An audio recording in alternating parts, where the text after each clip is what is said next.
প্রিয় দর্শক বন্ধু, ভিডিওর মধ্যে খণ্ডিত যে অংশগুলো দেখতে পাচ্ছেন এ সবগুলো হচ্ছে মিরপুর দিয়াবাড়ি তুরাগ নদীর দৃশ্য। আজকে আমি দেখাবো কিভাবে এই তুরাগ নদী আসলাম। প্রিয় দর্শক বন্ধু, আমি ট্রাভেল লাভার মেহেদি আছি আপনাদের সাথে।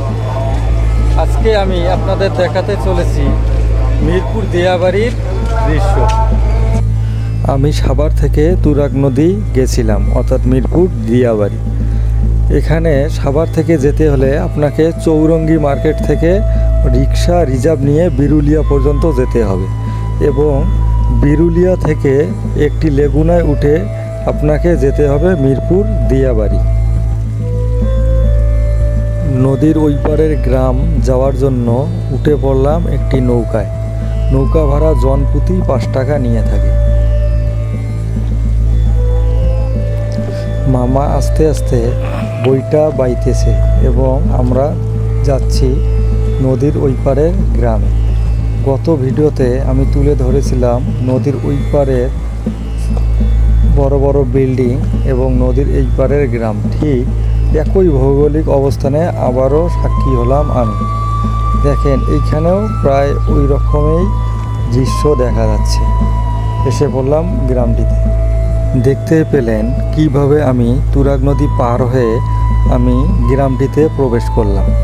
এই গ্রামের পরিবেশ এবং তুরাগ নদীর ওই পারে মিরপুর দিয়াবাড়ির পরিবেশ রাত দিন তফাৎ। এটি হচ্ছে গ্রামটি, আর এখন নদীর ওই পারে যা দেখছেন ওটি হচ্ছে দিয়াবাড়ি। আজকে এক ভিন্ন রকম ভ্রমণ তুরাগ নদী, অর্থাৎ এটা হচ্ছে মিরপুরের দিয়াবাড়ি।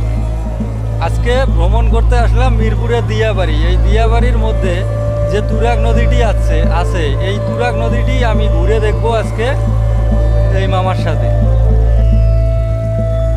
ঢাকার ব্যস্ত জীবনের মাঝে একটু শান্তির খোঁজে অনেকেই চলে আসে মিরপুর দিয়াবাড়ির তুরাগ নদীর তীরে।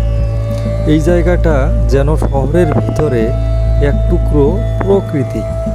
তুরাগ নদীর ধারে দাঁড়িয়ে যখন হালকা বাতাস মুখে লাগে তখন মনে হয় জীবন আসলে এখনও সুন্দর।